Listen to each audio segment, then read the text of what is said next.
Assalamualaikum warahmatullahi wabarakatuh.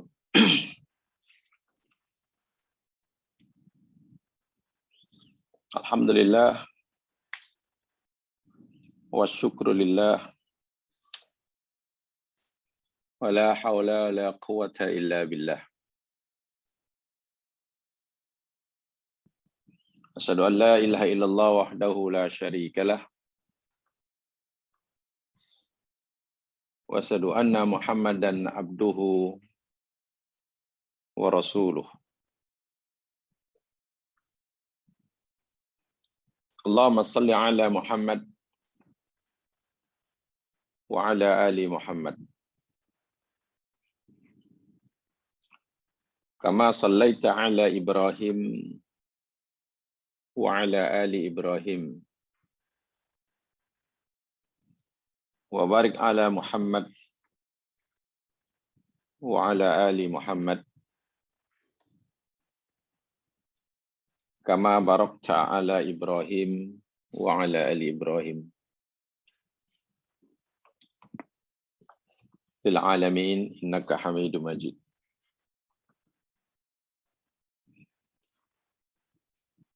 Bismillahilladzi la yadurru ma'asmihi syai'un fil ardi wala fis sama' wa huwas samiul alim. Bismillahilladzi la yadurru ma'asmihi syai'un fil ardi wala fis sama' wa huwas samiul alim. Bismillahilladzi la yadurru ma'asmihi syai'un fil ardi wala fis sama'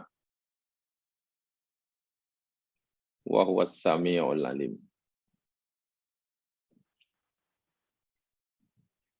Allahumma bika asbahna wa bika amsayna wa bika nahya wa bika namut wa ilaikan nusyur. Rabbi shrah li sadri wa yassir li amri wahlul 'uqdatam min lisani yafqahu qawli.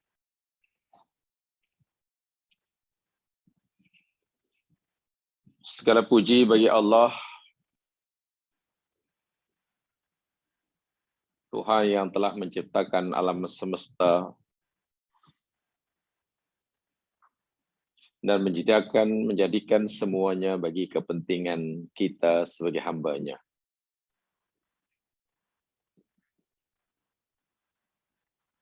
Tuhan yang telah menurunkan kitab suci-Nya dan mengutuskan para rasul dan utusan-Nya bagi membimbing kita sebagai manusia ke jalan yang diridhoinya.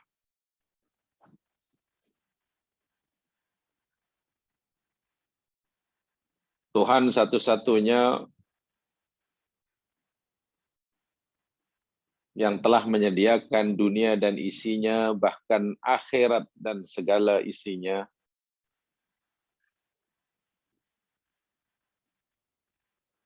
untuk kepentingan kita sebagai hamba-Nya. Salawat dan salam semoga Allah sentiasa limpahkan ke Nabi Muhammad sallallahu alaihi wasallam, Rasul akhir zaman yang telah dilantik oleh Allah untuk mengeluarkan manusia daripada kegelapan kufur dan syirik kepada cahaya iman.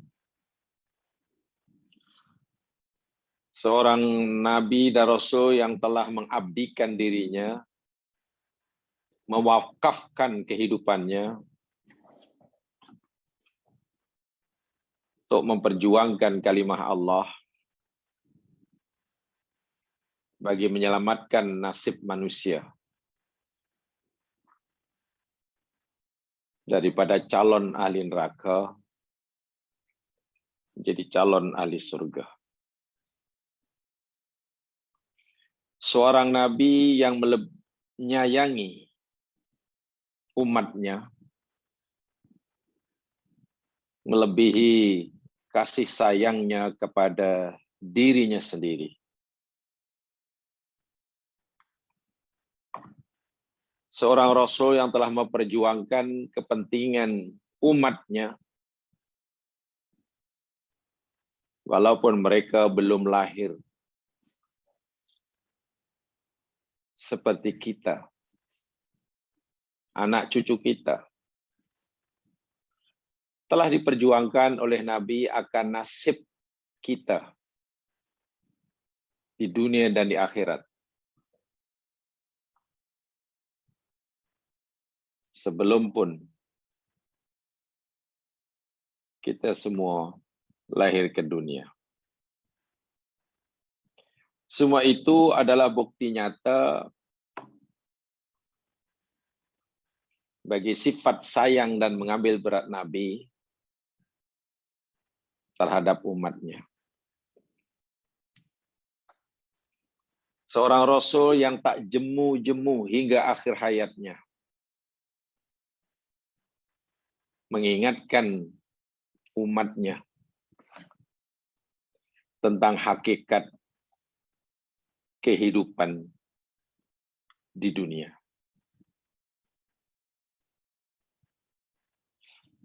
Tidak sedikit ayat Allah yang disampaikan oleh baginda. Tidak sedikit hadis yang disabdakan oleh baginda untuk memperingatkan kita sebagai umatnya. Jangan sekali-kali kita salah menilai, salah penilaian kita terhadap al-hayatud dunya.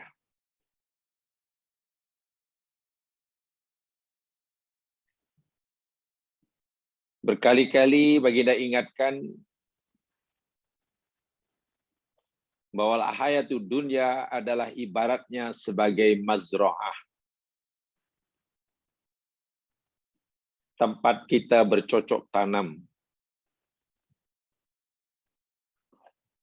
tempat kita beramal, tempat kita berjuang, yang tentunya perlukan pengorbanan, ujian, musibah, dan sebagainya. Tetapi tidak lama. Kesusahan yang bila kita sanggup menghadapinya, hanya dalam waktu yang sangat-sangat singkat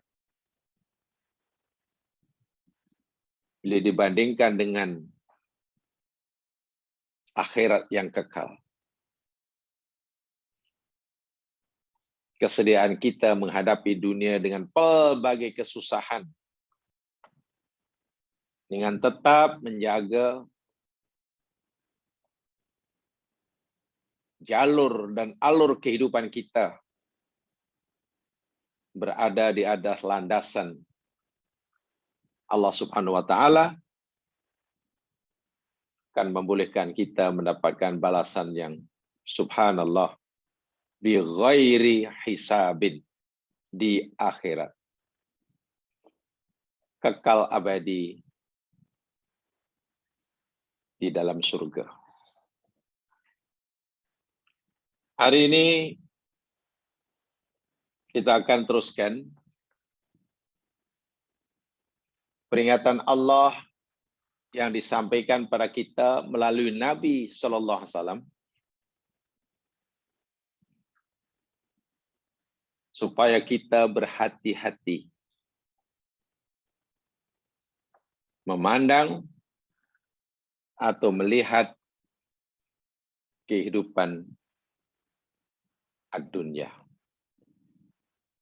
Mari kita pelajari ayat berikutnya, ayat yang ke-9,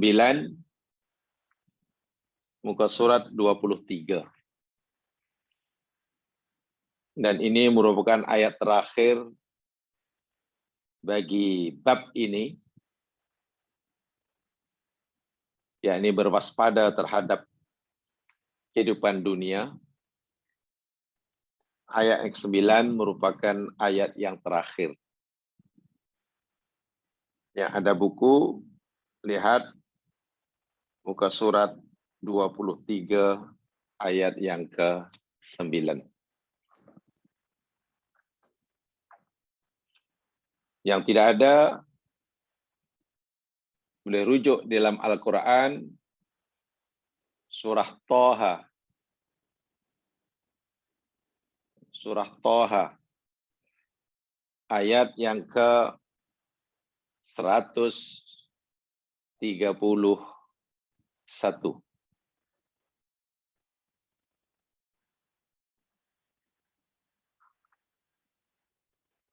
Surah Toha, surah yang ke-20, ayat 131.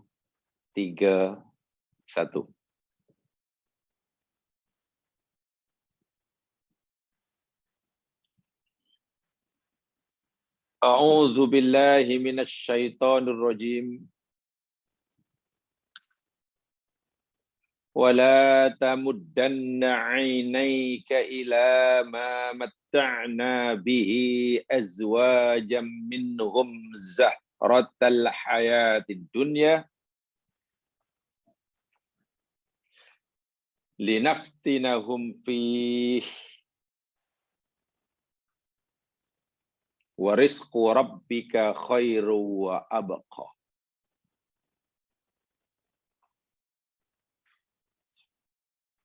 Wala tamuddanna, dan jangan sekali-kali engkau memanjangkan. Madda yamuddu, mad maknanya panjang. Madda yamuddu, memanjangkan.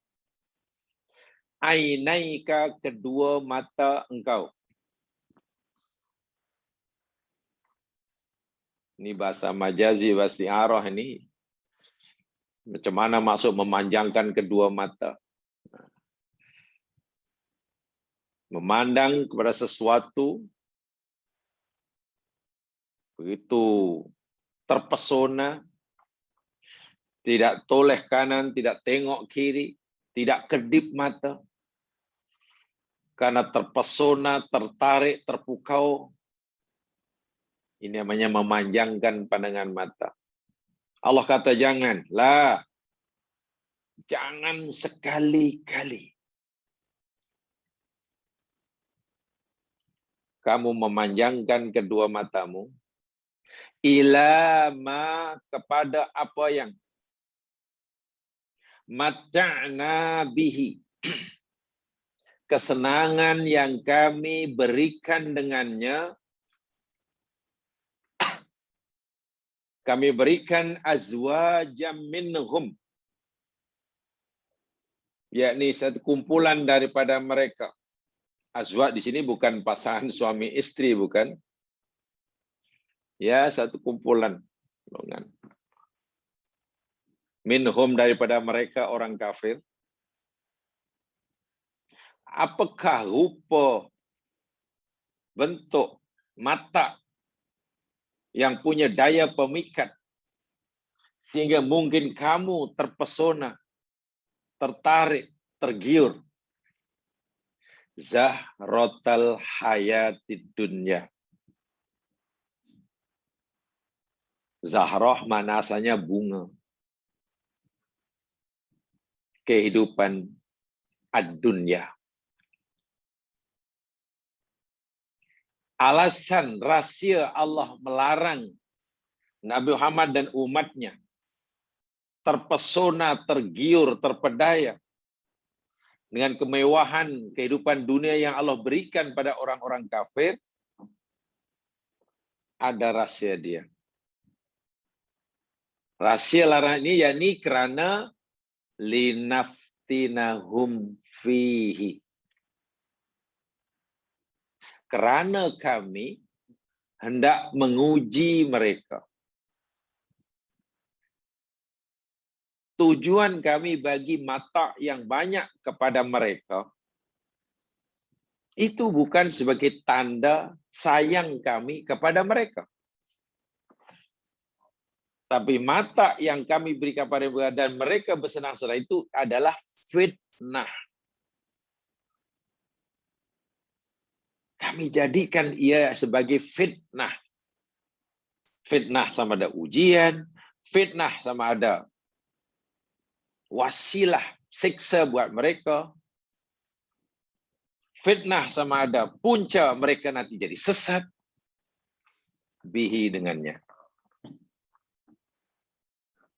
Warizqu rabbika khairun. Dan rezeki Tuhanmu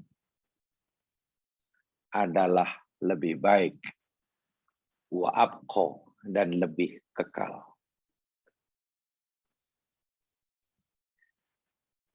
Ayat ini sebetulnya ayat muhkamat, mudah difahami.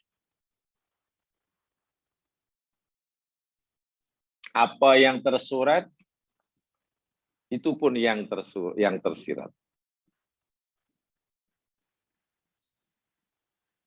Ayat yang memberikan amaran yang keras kepada kita, jangan sampai kita terpedaya dengan gemerlapan kemewahan duniawi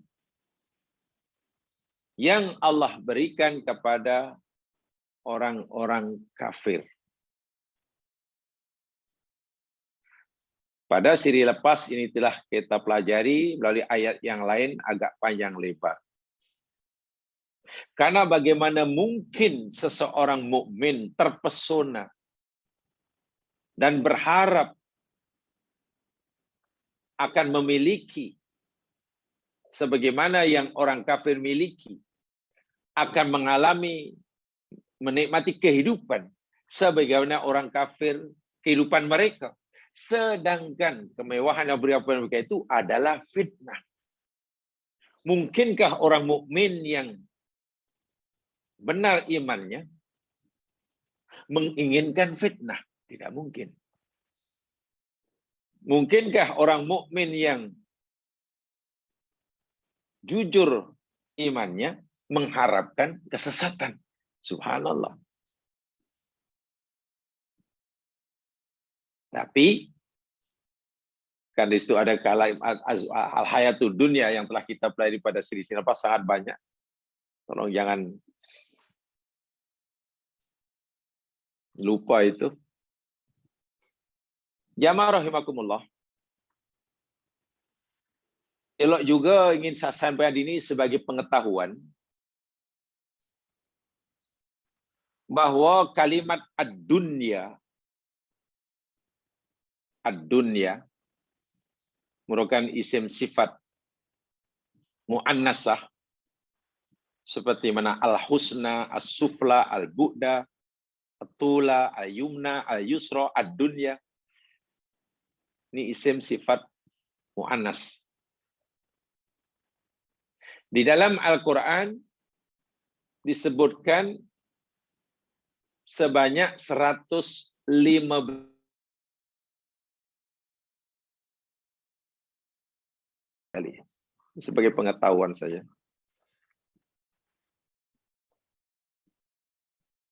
Sebanyak penyebutan kalimat akhirat. Kan ad-dunya, al-hayatud dunya itu lawan al-akhirah.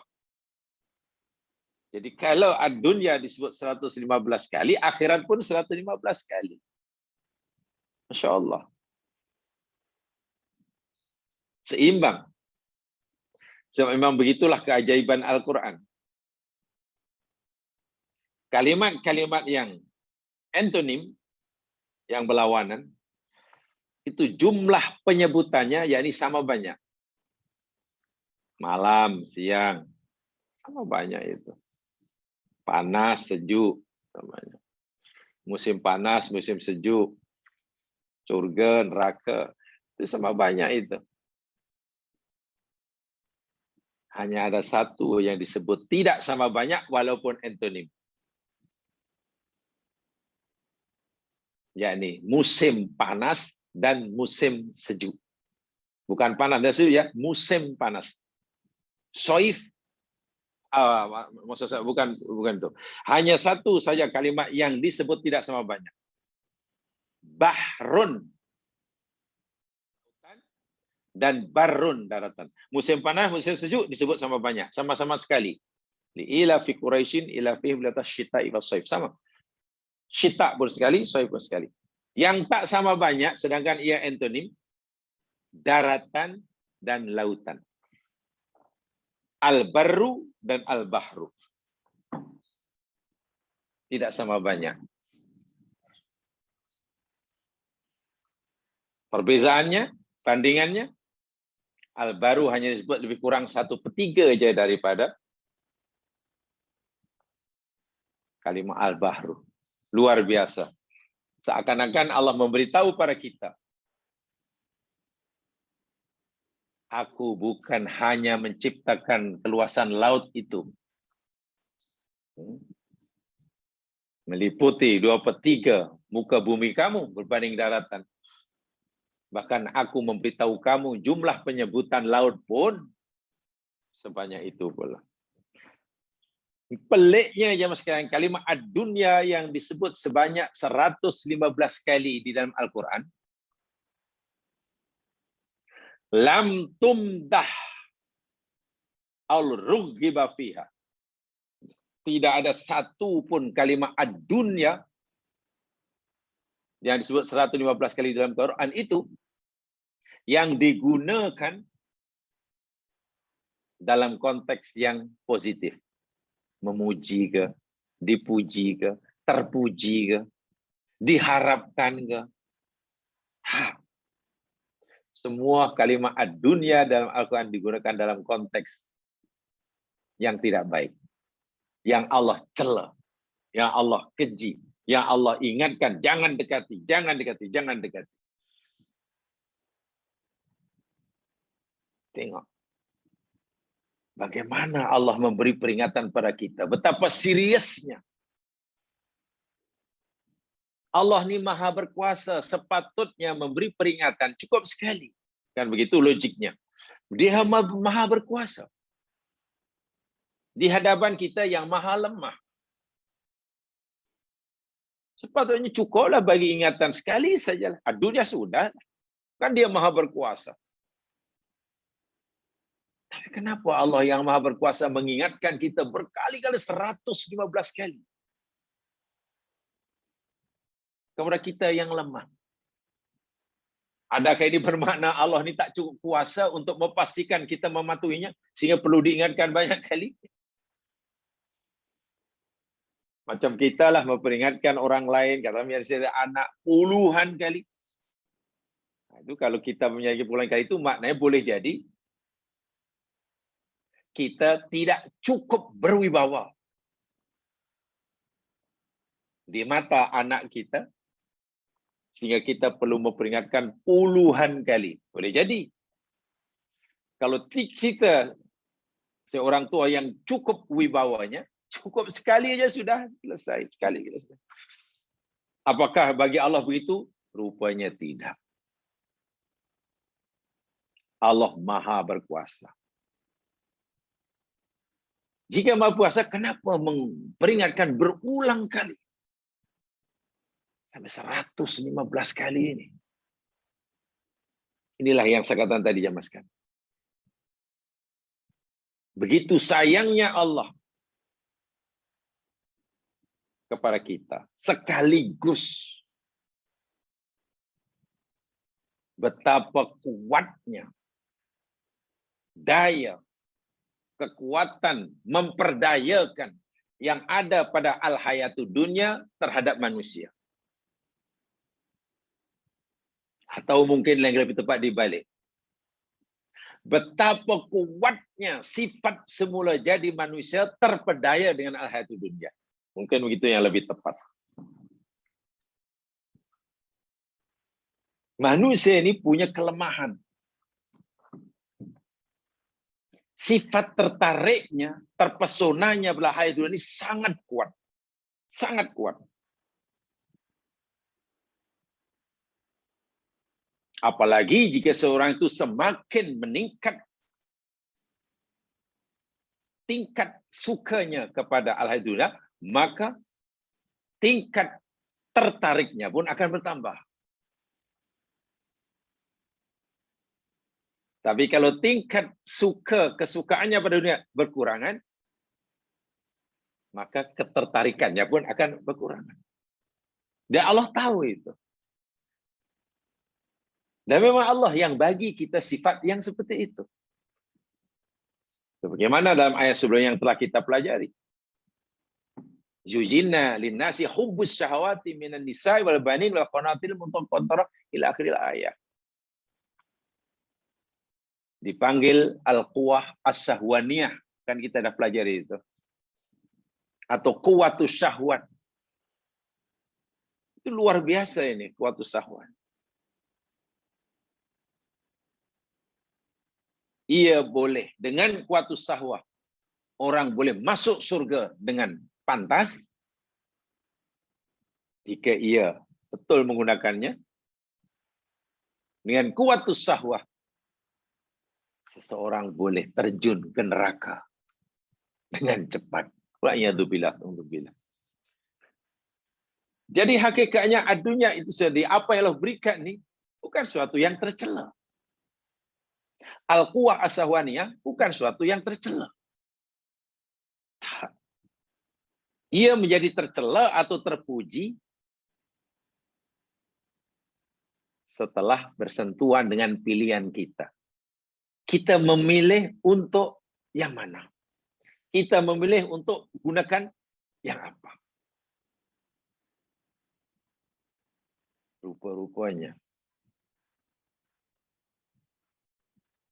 terpesonanya manusia, tertariknya manusia pada al-hayatu dunia ini sangat-sangat kuat.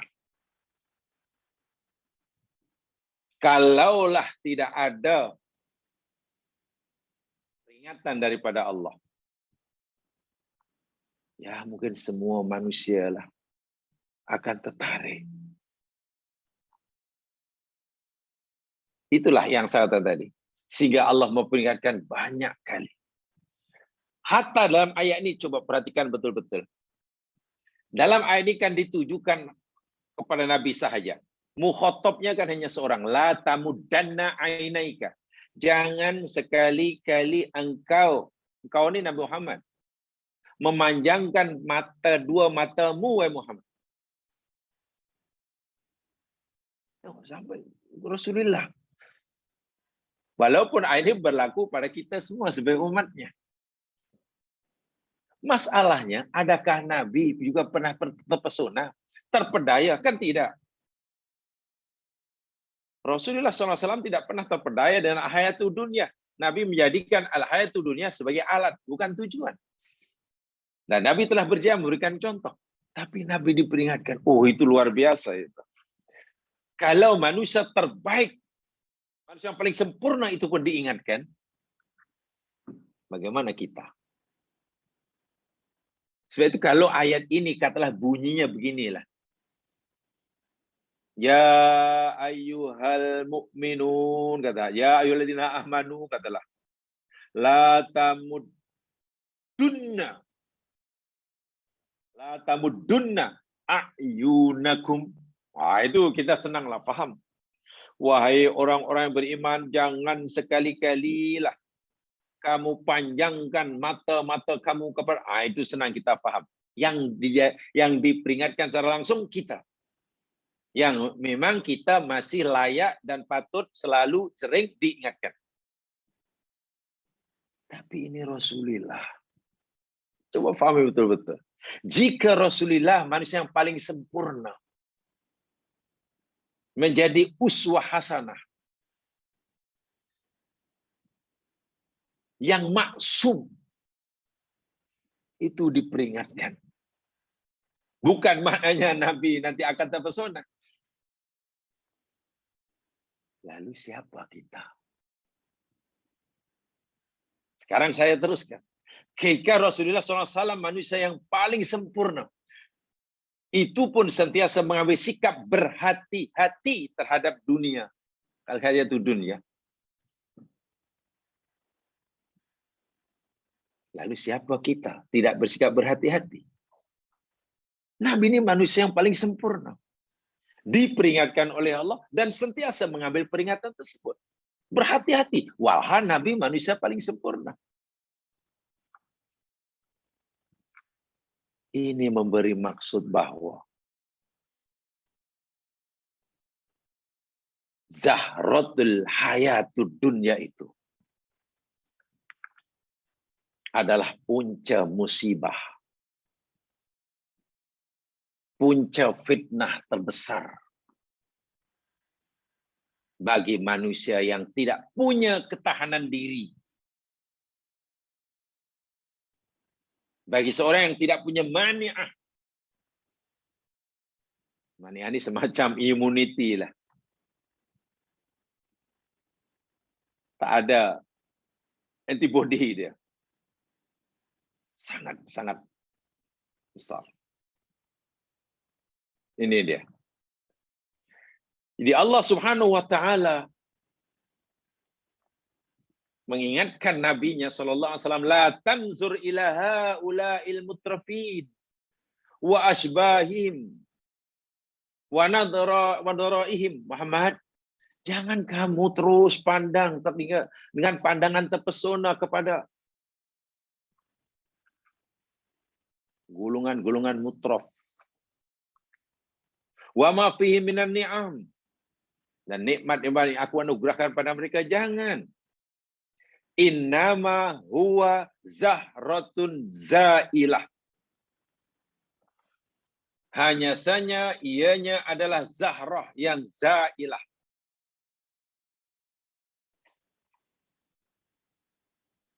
Perhiasan yang akan lenyap. Ya mas kalian, perkataan zahrah di sini pun, ya, ini bukan bahasa isti'arah nih ya, macam majazi ini. Baik, sekadar pengetahuan ini, untuk menambah pengetahuan. Zai, ha, ro, ta. Atau zai, ha, ro, ta ya. Zai, ha, ro. Kemudian ada tambah ta lah. Ta itu tambahan. Yang huruf asalnya hanya zai, ha, ro, ta. Kalau katalah di baris atas semua, katalah zaharoh, dibaca zaharotun.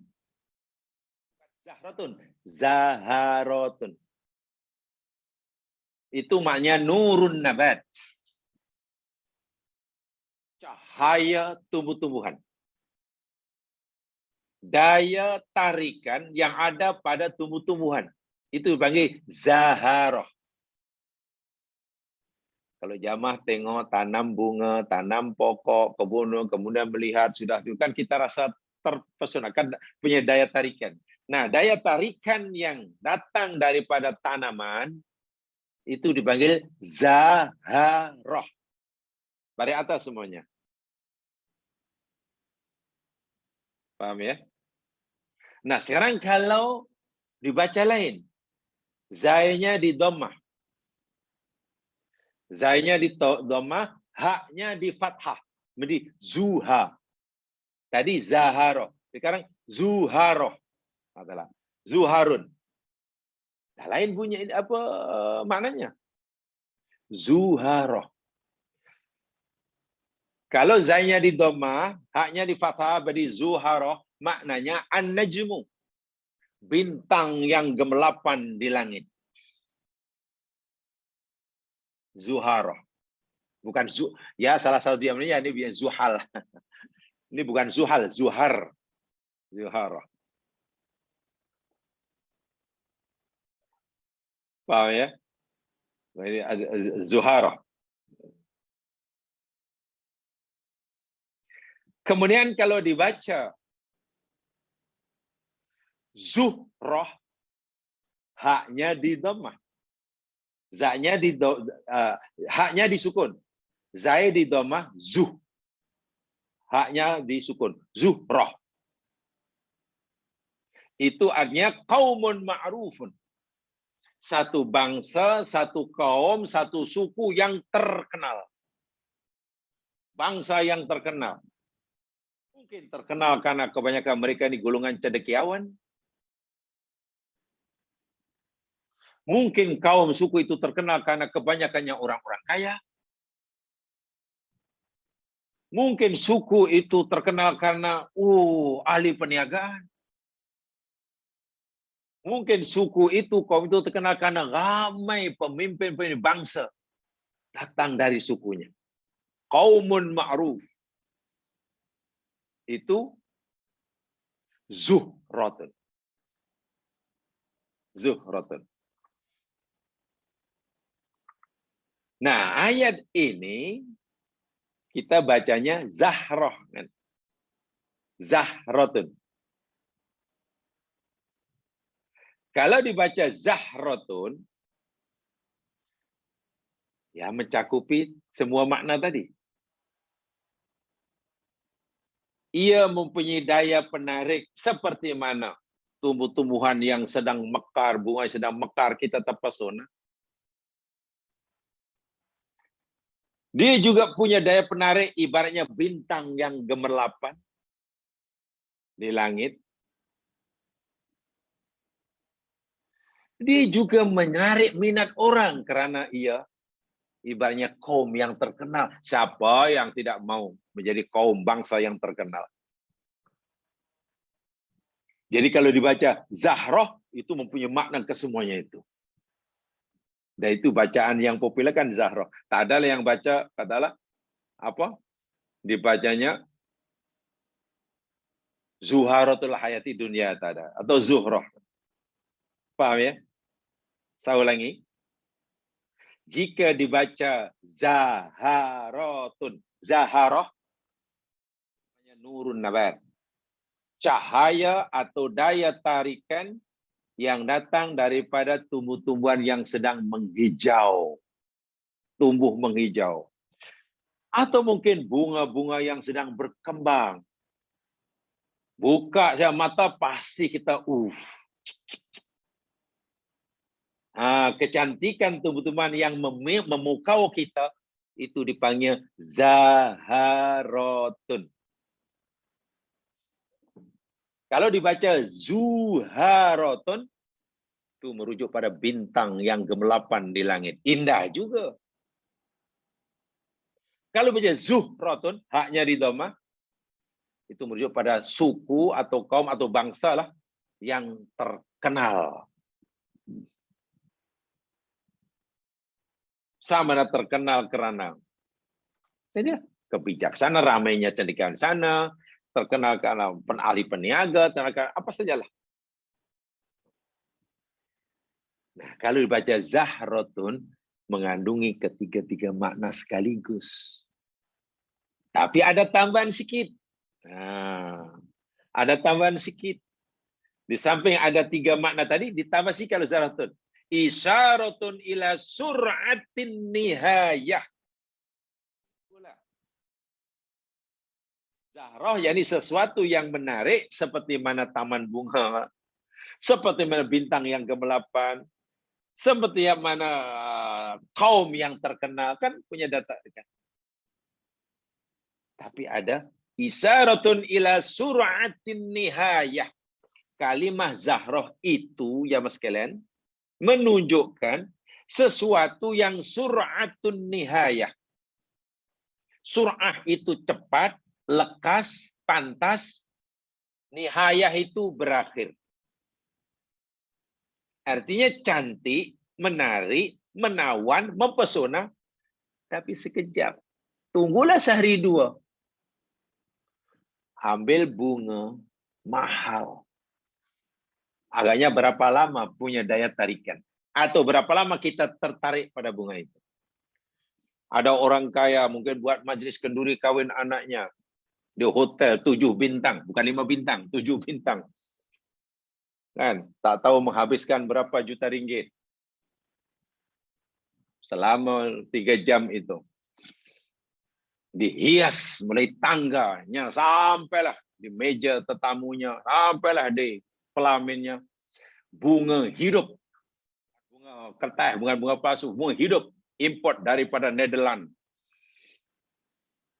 Import daripada Nederland, Holanda, daripada Hollandi. Bunga hidup. Indah, semerbak. Pertanyaannya, berapa lama daya pikat daya penarik bunga hidup tadi bagi penikmatnya macam kita. Atau berapa lama kita pesona? Ya mungkin sejam dua, sehari dua. Oke lah, kalau dibagi air nanti tahan seminggu. Lepas seminggu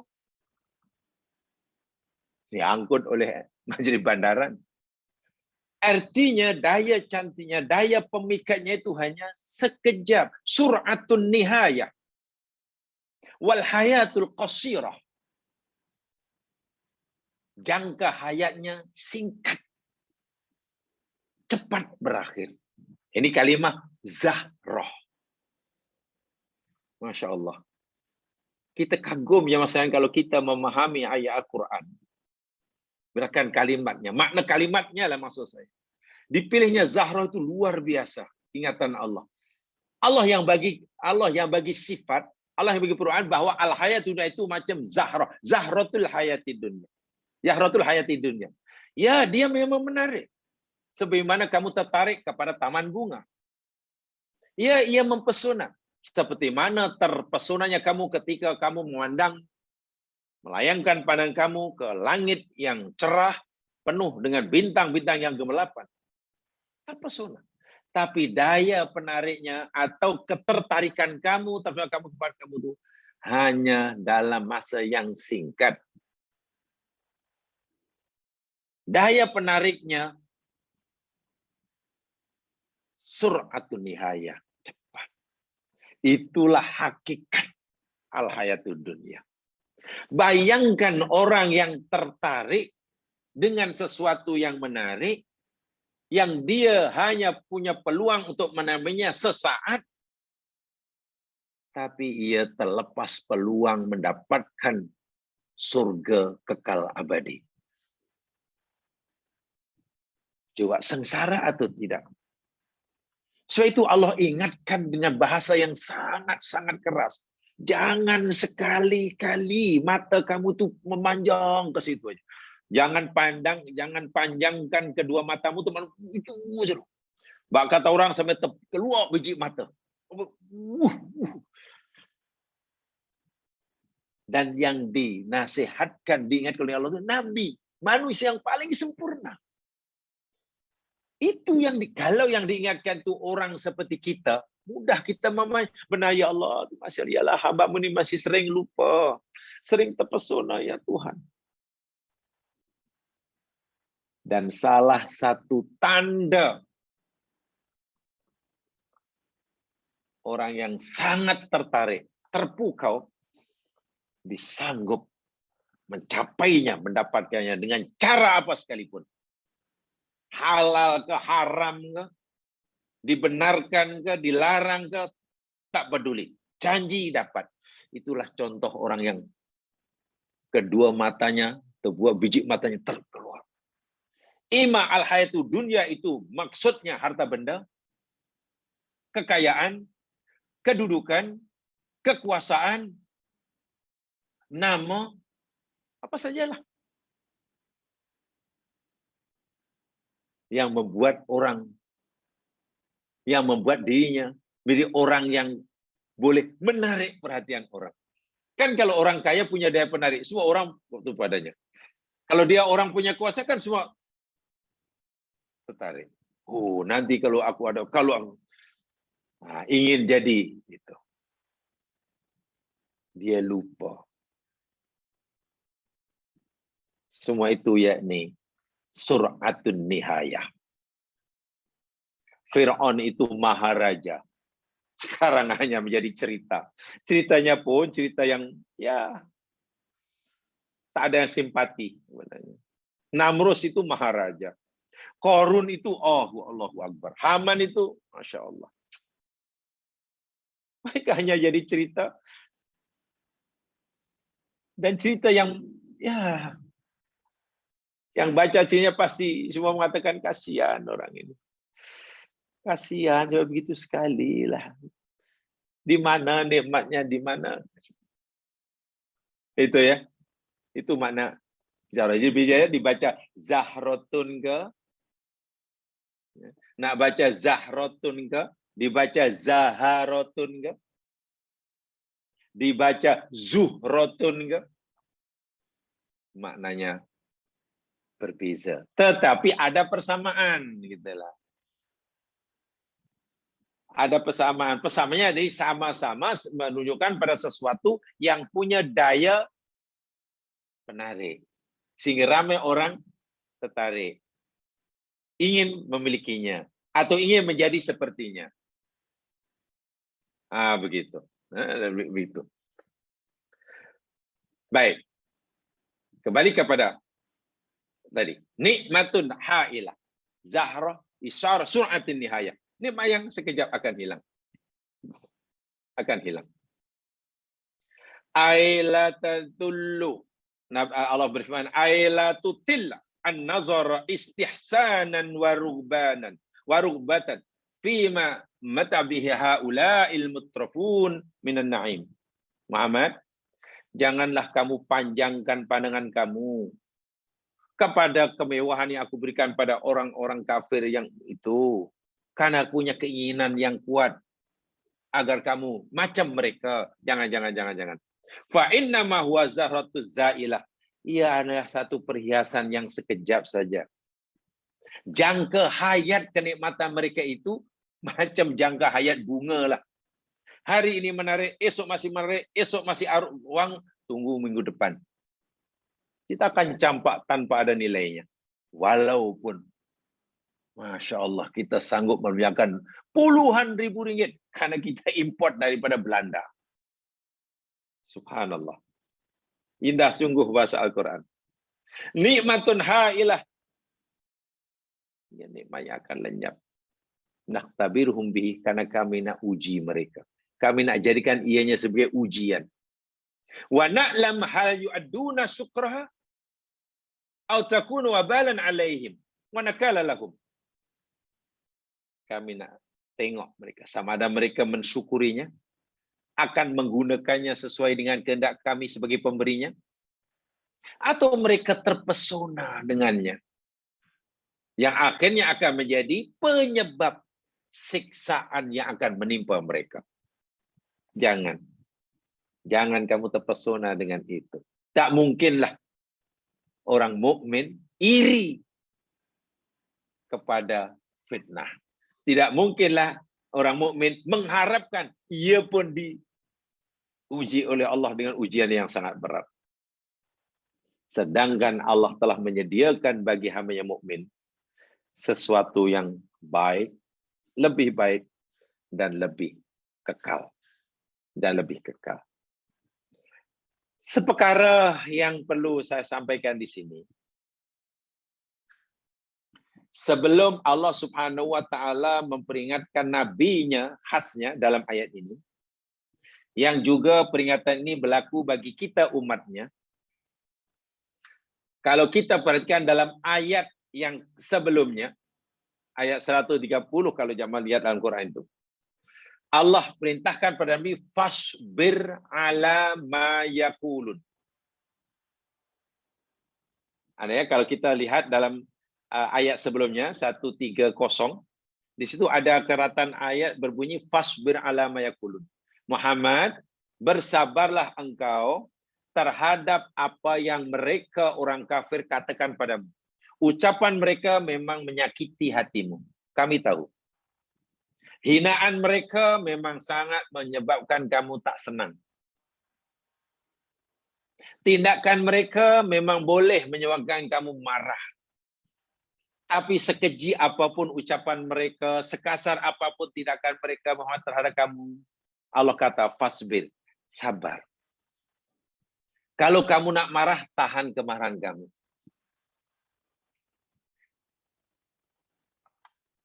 Pada masa yang sama, orang yang jahat, yang menyakiti Nabi, justru orang-orang inilah pada zaman Nabi yang Allah beri kenikmatan dunia lebih banyak daripada yang Allah berikan pada pengikut Nabi yang setia. Tengok. Yang jahat dibagi kesenangan. Yang baik-baik hidupnya susah dari segi zahir. Itu pun sudah menimbulkan rasa iri kan bagi orang yang imannya lemah. Ditambah pula perbuatan mereka, tindakan mereka, ucapan mereka senantiasa menyakiti hati Nabi. Sementara Nabi tidak dibenarkan oleh Allah untuk membalasnya. Sabo aja lah. So ada dua perintah yang serentak itu. Sabarkan diri kamu dan jangan kamu terpesona dengan, jangan kamu tertipu. Tempo hari telah saya tekan dalam ayat sebelumnya telah kita pelajari sama. Karena mungkin jika ada orang mukmin yang hidupnya susah, pada masa yang sama melihat orang kafir hidupnya senang. Bagi orang mukmin yang imannya belum kuat, boleh jadi akan timbul perasaan seperti ini. Cemana ya, kita ini orang mukmin, katanya kita ini kekasih Allah. Kita ini berada di jalan yang benar, kenapa kita susah? Dia itu orang kafir, kenapa Allah bagi senang? Walau Allah benci, bagaimana mungkin Allah benci tapi Allah bagi senang? Kalau Allah bagi senang, mana Allah suka? Bagaimana mungkin Allah suka kita? Sedangkan hidup kita ini susah. Boleh jadi. Jadi perasaan-perasaan itu bila diikutkan, bukan mustahil nanti akhirnya, kalaulah aku punya macam dia. Kalaulah, seperti yang kita pelajari minggu lepas. Dan itu, ya itu ibaratnya sebagai langkah awal bagi seseorang untuk terjerumus dalam jurang yang dalam. Jurang kesetaan yang dalam. So itu, selepas Nabi diperintahkan oleh Allah SWT supaya bersabar atas cercaan cacian mereka, dalam ayat ini pula Allah larang Nabi untuk takjub, kagum, heran, apalagi terpesona terhadap kemewahan hidup, nikmat yang Allah berikan kepada mereka orang-orang kafir musyrik. Ima berupa harta benda, kekuasaan, kebiasaan bergerak, dan lain sebagainya. Di dalam ayat yang lain, surah Al-Mu'minun, coba perhatikan. Surah Al-Mu'minun, ayat 55. Lihat surah Al-Mu'minun ayat 55. Ini diingatkan lagi oleh Allah. Ingat ya, saya ulangi. Allah Subhanahu wa taala menyebut dunia ini 115 kali. Bermakna bila Allah ingatkan banyak kali supaya kita tetap ingat. Jangan salah penilaian kita terhadap al-hayatud dunia. Itu yang dimaksudkan oleh Allah. Seakan-akan Allah berfirman, benar aku ciptakan kamu, wahai manusia, dan aku tempatkan kamu di bumi ini. Dan aku berikan bumi dan sini untuk kamu. Tapi ingat, jangan kamu salah penilaian kamu, perlakuan kamu terhadap dunia ini. Seakan-akan begitu. Lihat surah Al-Mu'minun, ayat 55. A'udzubillahi minasyaitonir rajim. Ayahsabuna annama numidduhum bihi min malin wa banin. Adakah mereka menyangka hanya saja kami telah memberikan, bahasanya kami telah memberikan pada mereka, memberikan berterus-menerus, numidduhum itu berikan terus-menerus, berupa harta dan anak pinak. Wa nusari'u lahum bil khairati bal la yash'urun. Nusari'u lahum, bermakna kami menyegerakan bagi mereka kebaikan, bahkan mereka tidak sedar. Maknanya mereka orang-orang kafir musyrik ini, yang kami begini, jangan mereka fikir bahwa kami beri mereka kemewahan hidup itu bermakna kami menyegerakan kebaikan. Bukan. Yang kami berikan kepada mereka itu bukan khairat, bukan khairat, tapi fitnah. Tapi mereka tak sedar. Mereka tidak sedar. Itu Ya. Kemudian tadi juga saya nyatakan, yakni tentang azwaj. Azwaj bukan pasangan hidup, tapi azwaj itu maknanya ialah ailah, satu kumpulan lah. Kumpulan kaum ke, golongan ke, begitulah maksudnya. Kenapa dikatakan zaujan, azwajan, kalau yang mereka kaum? Ya, karena mereka ini saling memerlukan, bersekutu. A, B, C, D, dan katakanlah 100 orang, 500 orang. Dan mereka ini tidak ada hubungan suami istri. Bukan suami istri, bukan adik-beradik. Tapi Allah sebut azwaj. Kenapa? Ya, karena walaupun jumlahnya 500 orang, 1000 orang, mereka ini punya persamaan.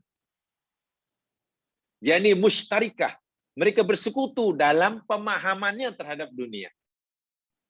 Sehingga sebagai sepasang lah. 6 lah. A melihat dunia seperti ini, B melihat dunia seperti ini, sama betul. Bagaimana mereka melihat dunia ini sama, walaupun 1000 orang dianggap satu. Macam pasangan suami istri, macam suami istri.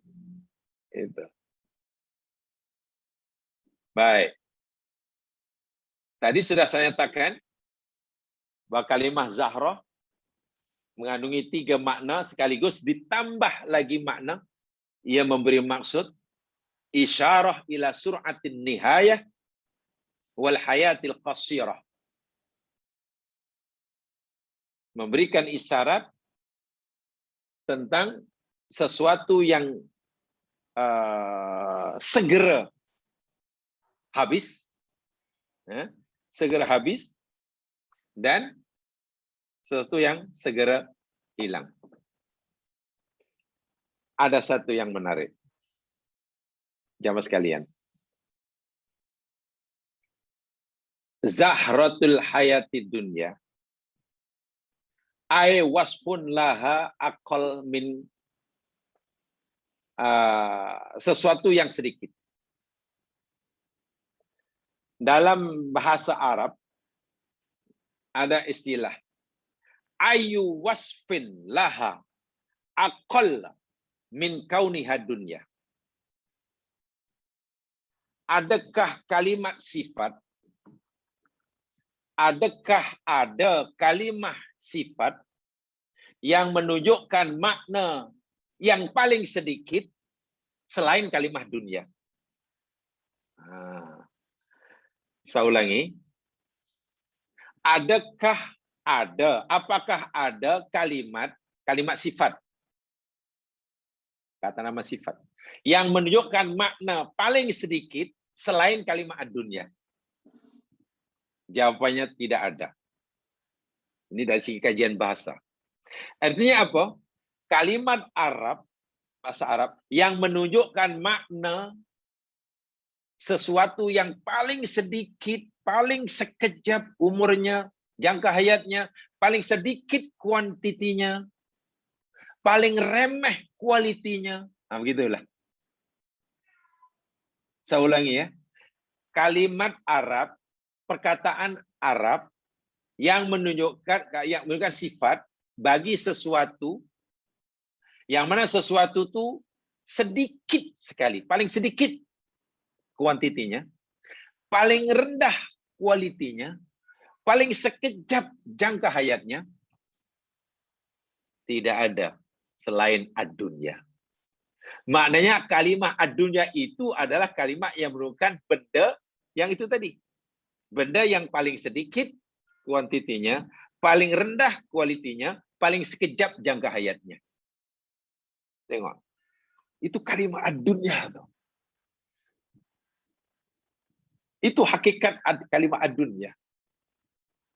Memang tidak mudah kita memahami pemahaman yang seperti itu. Sebab realiti dia, macam mana sedikit. Orang tu kaya raya, berbilion banyak. Macam mana dia tak ada nilainya. Tengok, emas, berlian. Brus gigi pun emas. Tak tahulah kalau brus gigi emas macam mana gusi dia agaknya. Katanya tak ada nilai. Macam mana tak ada nilai? Jamaah sekalian, lagi sekali jangan salah faham. Yang tak ada nilai bukan emasnya. Yang tak ada nilai bukan harta bendanya. Yang tak ada yakni al-hayatud dunyanya. Jika semua itu hanya dijadikan zahratul hayatid dunya, itu yang tak ada nilainya. Emasnya ada nilainya. Contoh, kalau orang mencuri emas orang lain, sabit kesalahan, kerat tangan dia. Allah yang suruh. Kalaulah benda itu, harta itu tak ada nilainya, kenapa orang mencuri disuruh potong tangannya saja oleh Allah? Kenapa bila ada orang nak ingin merampas harta kita, Allah suruh kita pertahankan, dan bila kita mati, mati syahid? Itu mana harta itu ada nilainya. Kebun ada nilainya. Yang dimaksudkan tidak ada nilai, jangkanya saja itu al-hayatud dunya. Jika semua itu hanya digunakan untuk zahratul hayati dunya, itu yang tak ada nilainya. Jangan salah faham. Sebab kalau tidak digunakan untuk al-hayatul dunia, untuk akhirat, Masya Allah, jangankan emas, jongkok emas 1 kilogram. Sodakoh tamar, sebiji tamar itu pun boleh menyelamatkan dari api neraka.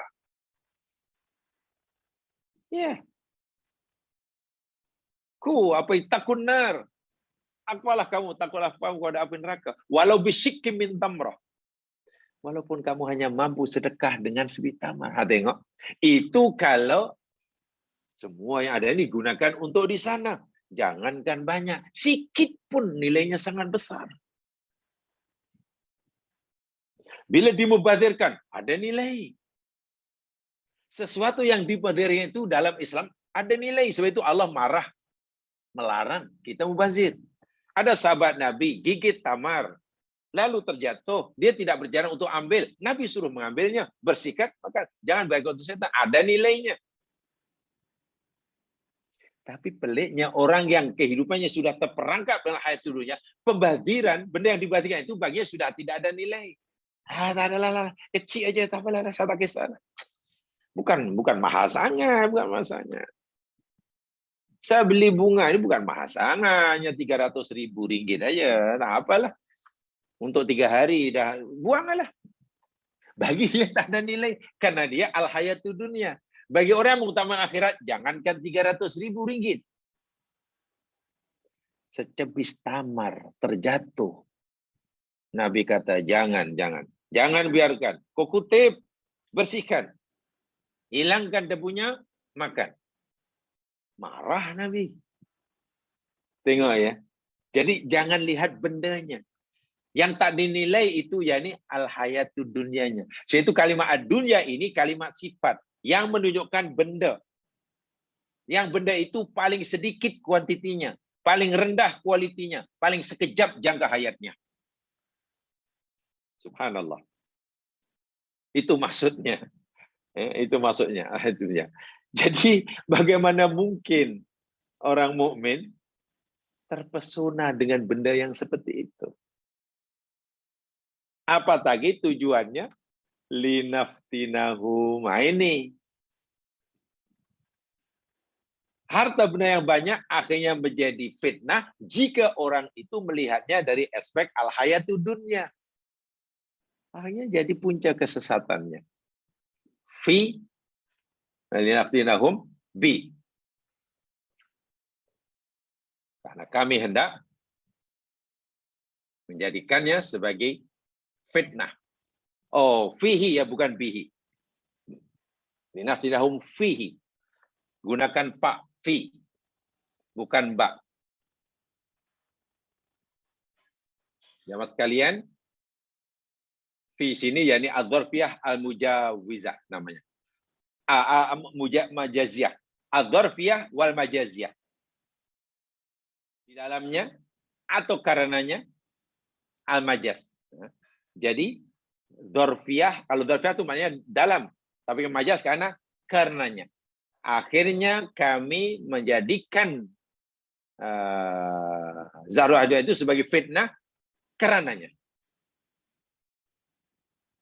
Dan mereka tidak sadar bagaimana orang menyadari yang dia diuji oleh Allah, sedangkan mereka senang lenang. Orang baru sadar diuji oleh Allah jika hidupnya susah. Susah dianggap saya ujian, itu senang. Orang menganggap kesusahan hidup, kesempitan hidup itu ujian, itu mudah. Tak perlu diberitahu, semua orang tahu. Tapi bila kesenangan, dikatakan dia ujian, itu susah. Nak memahami susah. Katalah kita nasihati begini umpamanya. Hai kawan, tak apalah, sabar ajalah. Ini ujian Allah. Awak miaga, rugi. Hari itu awak sihat, sekarang sakit. Ya. Awak baru hilang barang. Awak ni tak apalah, ujian. Sabar ajalah, ini ujian Allah. Kalau kita tak kata itu ujian pun, dia sudah tahu dia sedang diuji. Tapi coba kalau kita melihat kawan yang untung besar, naik jawatan, ada kuasa, lalu kita kata, kawan saya ingatkan, Allah sedang uji ya, hati-hati. Jadi macam mana kami menang di uji pula? Awak yang kalah itulah ujian. Kan gitu ya. Kalau ada orang bertarung umpamanya, yang satu menang, yang satu kalah. Yang satu hilang kuasa, yang satu dapat kuasa. Kan pasti akan kata, siapa yang sedang diuji? Tuh, yang sedang diuji tuh, yang hilang kuasa tuh, yang kalah tuh, ujian. Sabar je lah. Itu ujian daripada Allah. Jarang orang yang kata yang menang itu sedang diuji. Itulah salah satu di antara daya, kekuatan yang ada pada Zahrul Hadwan ini boleh memperdaya kita karena kita melihatnya seperti itu. Dan ini sering berlaku. Saya nak bagi satu contoh. Saya cerita dari segi agama jemaah sekalian ya. Saya cerita dari segi agama. Agak-agaklah. Kalau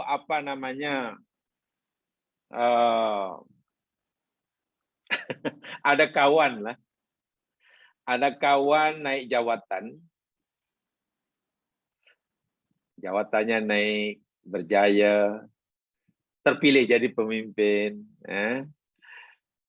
jadi naik pangkat, jadi CEO ke, dilantik jadi apa ke, menteri jadi apa. Biasanya orang yang datang ucapan apa ya? Tahniah ya misalnya. Tahniah, sabas, tahniah, selamat, saya ucapkan. Ada gitu ya, tahniah gitu ya. Biasanya begitu kan. Artinya kita ucapan tahniah ini kan ucapan satu yang kita zahirkan untuk kita menzahirkan ya bertuahlah, kebertuahan bertuahlah tahniah. Ada yang ucapkan takziah. Ada orang ucapkan takziah pada orang yang naik jawatan. Dilantik jadi CEO. Tak ada kan? Ya karena kebanyakan kita menganggap itu adalah nikmat yang luar biasa. Ini telah kita pelajari ya pada Mahabbatullah ya. Yang ikut Mahabbatullah kita telah pelajari itu. Biasanya orang melihat kesenangan yang Allah berikan kepada hambanya itu dianggap oleh orang itu atau orang lain sebagai tanda Allah sayang. Itu masalahnya. Walau Allah menafikan sekeras-kerasnya. Sementara kesusahan yang Allah timpakan pada hambanya, orang akan menganggap, orang lain pun akan menilai, itu tanda Allah tak suka pada hamba itu. Berpikir seperti itu terhadap kerja Allah, itu salah. Nah, surah Al-Fajr kan telah kita pelajari. Kan Allah kata, kalla. Itu akhirnya yang biasa berlaku, bila orang diberikan jawatan yang baik, semua orang datang, tahniah, bertuah. Jarang yang ucapkan, ya kami datang ini, ucapkan takziah lah. Mungkin kita kena tampol gamanya. Ya, mungkin bukan takziah, tapi ingat kalau yang lain semua akan ucapkan tahniah, sabar, bahkan bagi ucapan bagi antar kad, bagilah kalungan bunga yang besarnya. Ya, pasalnya kita kawan yang baik, kami datang ini, ya, saya hanya ingin menyampaikan kepada Anda bahwa ini adalah amanat. Ini adalah taklif, bukan tasrif. Sekarang awak dilantik jadi CEO, GLC umpamanya. Wah, sebelumnya awak ini bukan siapa-siapa, sekarang awak jadi CEO GLC. Sekarang awak nanti juga Pak Menteri, wah sebelumnya orang tak kenal awak, ingat, ini adalah taklif. Ini tanggung jawab. Yang setiap gerak-gerik kamu dicatat malaikat, dan nanti di akhirat akan dipertanggungjawabkan. Bukan tasyrif. Ini bukan peluang, tapi tanggung jawab. Saya hanya ingatkan awak itu, tugas yang berat tetapi mulia. Dan saya sebagai sahabat, saya doakan supaya awak sentiasa berada di lindungan Allah dan percaya melaksanakannya dengan cemerlang. Saya ingatkan lebih hebat ya kalau kita ucapkan tahniah. Bukan tahniah sampai tak sangka ya. Saya ikut bergembira lah. Biasanya itulah. Itu kan karena pengaruh pamahan Zahlul itu terlalu kuat dalam diri kita. Ya, dan bila kita nak buat ucapan yang lain, kita tak berani. Karena dianggap apa nih? Tengok bagaimana susahnya melaksanakan perintah agama secara bertanggung jawab. Wah, begitulah yang sepatutnya. Ya, kami datang ini bukan menyatakan gembira seperti mana orang lain, tapi hanya memberi peringatan sebagai kawan baik. Ingat, jawatan ini adalah tanggung jawab. Mulai saat ini, kala malaikat bergerak, merekodkan. Bukan peluang. Kan orang menganggap jawatan itu peluang. Nah, itu bahayanya. So, itu orang yang merasa dapat peluang, merasa bertuah. Yang tak dapat peluang, iri. Tak bahaya macam mana. Allah ingatkan, la tamudanna, jangan. Kami uji mereka. Kami uji. Berat, sangat berat. Bukan tidak boleh menerima tanggung jawab, boleh. Karena semakin besar tanggung jawab, semakin besar peluang masuk surga. Kan begitu kan? Semakin besar taklif, itu semakin besar peluangnya masuk surga. Jika dia berjaya melaksanakannya. Tapi, waliyadzubillah, peluang menambah dosa pun juga sangat besar. Terpulang. Jadi terbuka semakin sama luas itu. Peluang untuk dapat pahala lebih pun ada, peluang untuk menambah dosa lebih pun ada, terpulang. Coba kalau dilihat seperti itu. Masya Allah. Akhirnya jadilah Umar bin Khattab, jadilah Umar bin Abdul Aziz baru. Begitulah. Akhirnya jadilah Utsman bin Affan baru. Akhirnya jadilah Abu Bakar As-Siddiq yang baru. Ya macam itu. Bukan jadi minta maaf yang lain. Ini akhir zaman, jamaah sekalian. Akhir zaman. Dan memang tidak mudah ya. Tidak mudah kalau itu. Sebab itu Quran tidak boleh pisah dari diri kita. Hadis tidak boleh renggang daripada diri kita. Kita adalah sentiasa terus-menerus memperingatkan diri kita. Sungguh pun mungkin ya Allah berikan pada kita Zahlul itu tidaklah sebesar seperti mana orang lain. Setiap pertambahan sedikit, ini Zahratul Hadidah. Ini Zahrah atau Zuhroh atau Zahroh. Ini Zaharoh. Memang saya suka. Mempesona. Tapi jangka hayatnya pendek. Kalaulah saya nanti terpesona hingga menyebabkan kami terpesong daripada matlamat akhir, penilaian kami terhadapnya sudah salah, ini fitnah yang besar. Sehingga mungkin nanti orangnya akan menyesal. Lebih baik ya Allah lah kalau aku tahu ya Allah akhirnya seperti ini ya Allah. Kalaulah akhir hidupku seperti ini jadinya Allah, lebih baik dahulu aku tak dapat benda itu. Tak dapat. Itu bila nanti dah jumpa Allah akan ada penyesalan begitulah. Bagi yang gagal melaksanakannya. Bagi yang berjaya, Masya Allah. Itu dapat bekalan yang luar biasa itu ya. Yang luar biasa. Baik, selepas Allah cerita tentang hakikat Zahrotal hayati dunia, ya. Tolong diingat betul dua kalimat ini, Zahroh dan ad-dunya ini. Ya. Lalu Allah bandingkan wa rizqu rabbika khairun wa abqa. Rizqu rabbika. Kalimah rizkun diidofahkan kepada kalimah apa? Rabbun. Rizqu rabbika. Jamaah sekalian, idofah di sini, rizqu rabbika, itu dipanggil idofatun tasyrif. Idofatun tasyrifiyah. Idofah tasrif. Idofah yang memberikan makna kemuliaan. Saya pernah kata begini. Mana-mana kalimat, ya maksudnya ciptaan Allah lah, yang Allah sandarkan kepada namanya, itu membawa makna tasrif. Ada kemuliaan padanya yang tidak ada pada yang lain. Sebagai contoh, masjid itu rumah Allah. Semua masjid adalah rumah Allah. Baitullah. Kan? Tapi dari sekian juta masjid yang ada di dunia lah, tak tahulah berapa juta campur surau, hanya satu masjid saja yang Allah kata Baitullah.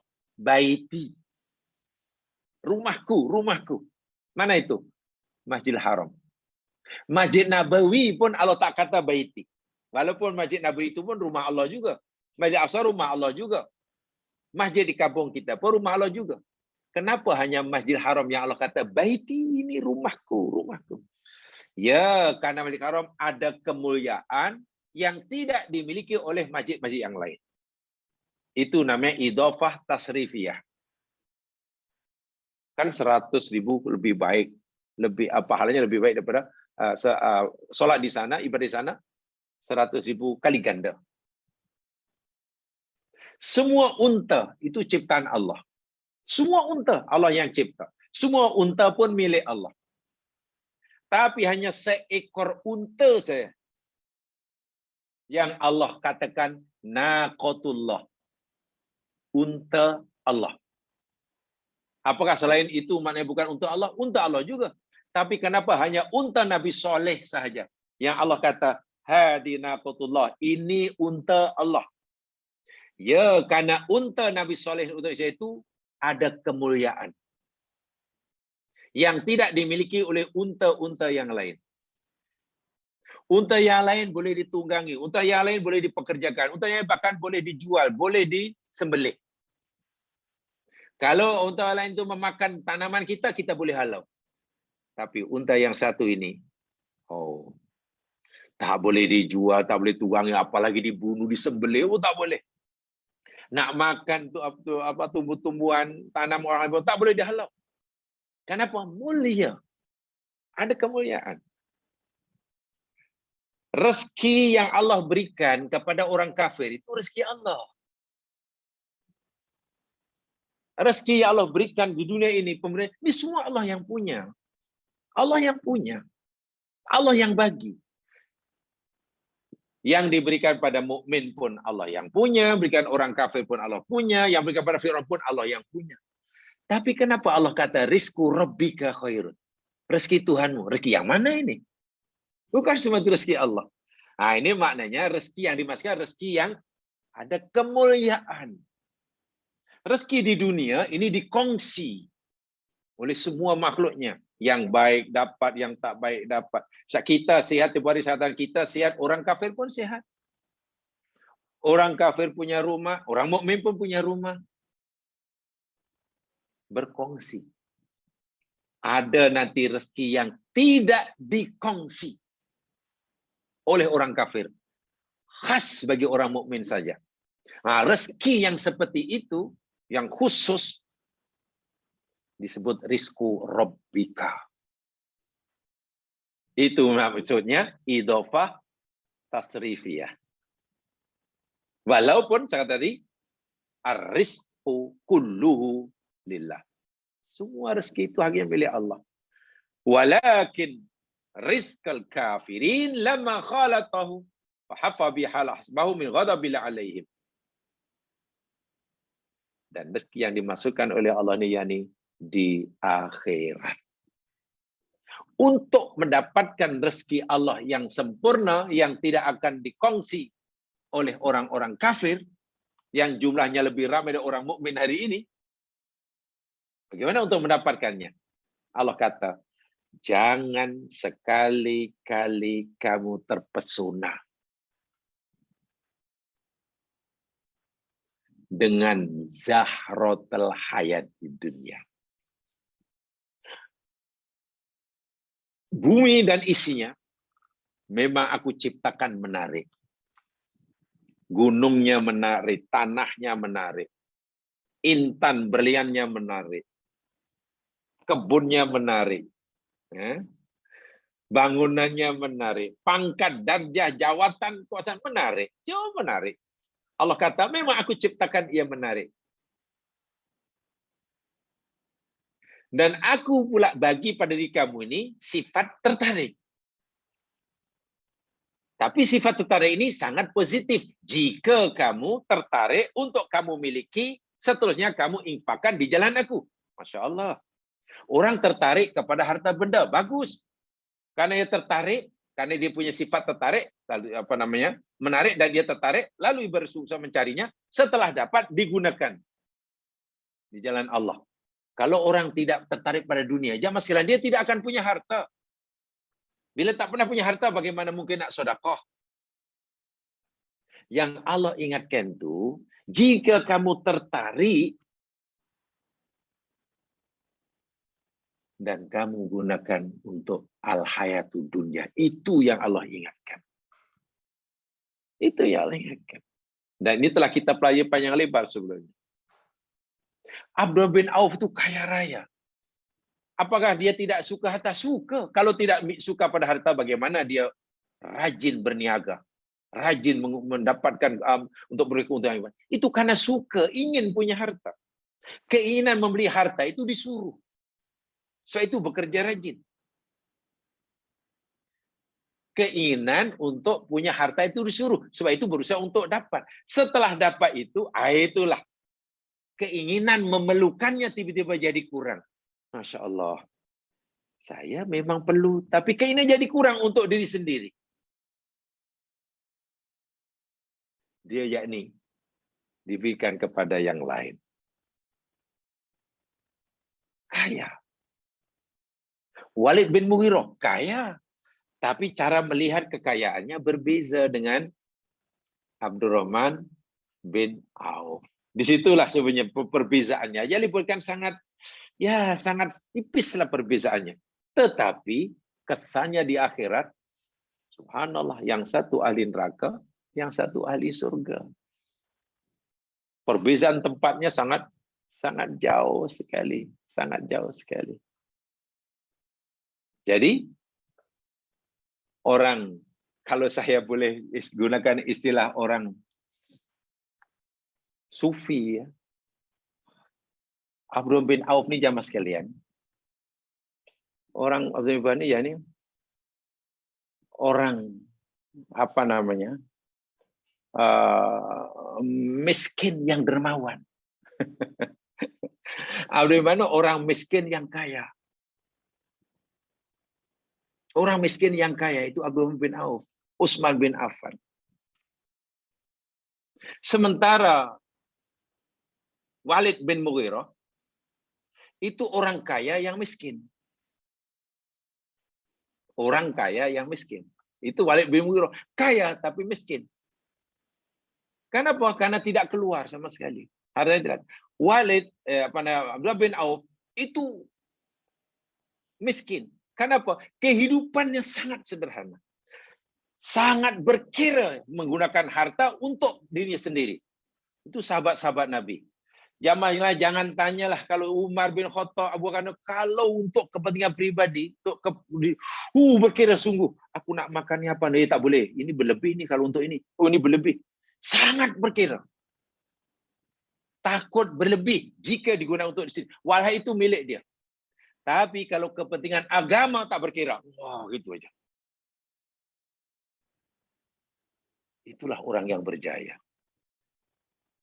Walid bin Mughirah Untuk kepentingan di luar dirinya, berkira, jangan, mana boleh, ini mana boleh. Tapi kalau untuk diri sendiri,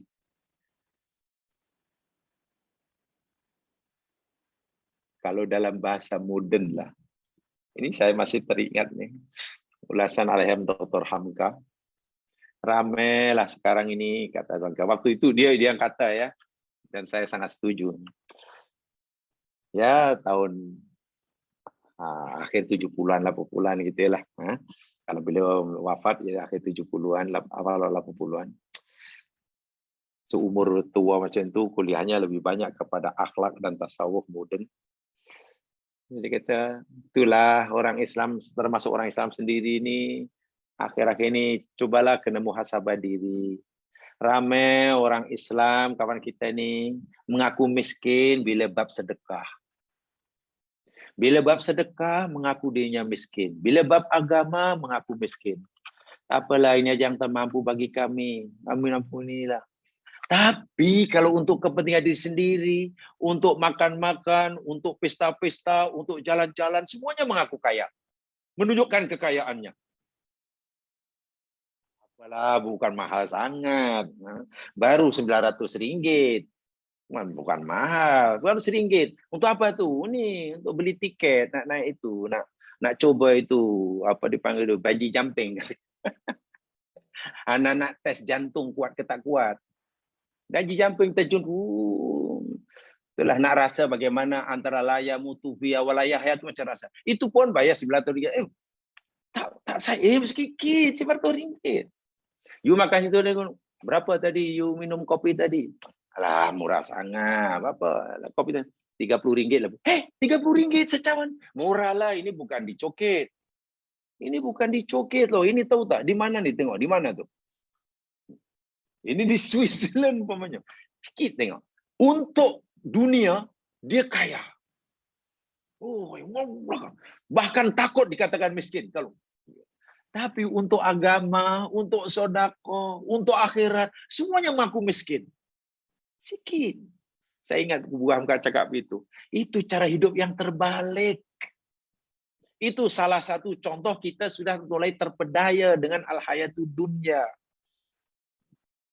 Sahabat Nabi untuk kepentingan diri sendiri berkira, jangan-jangan pelebih tak maulah, tak maulah. Jadi gaya hidup dia macam orang miskin. Rasulullah ini kan gaya hidup macam orang miskin. Tapi tengok apakah benar-benar tak punya harta? Rasul ini sedekahnya kata Aisyah macam angin yang berhembus. Ya karena untuk akhirat dah gitu aja lah untuk akhirat. Biwari hisab. Tapi kalau untuk dia jangan nak. Umar bin Abdul Aziz, baca ya kisah dia. Anaknya sampai menangis-nangis minta istrinya baju baru karena tidak diberikan, karena tidak punya. Terpaksa minta dijumpa kepada pemegang Baitul Mal. Wahai pegawai Baitul Mal, boleh tak kami ambil gaji kami untuk bulan ini karena nak belikan pakaian kepada anak perhiasan raya. Kata pegawai, habis macam mana kalau ambil gaji ini untuk apa? Ini untuk bulan depan. Jadi bulan depan gajinya ambil hari ini. Karena nak belikan pakaian anaknya, kata Umar bin Abdul Aziz. Jadi bulan depan tak payah dapat gaji lah. Apa kata pegawai penjaga Baitul Mal? Wahai tuanku Amirul Mukminin, apa kamu boleh menjamin bahwa bulan depan kamu masih hidup?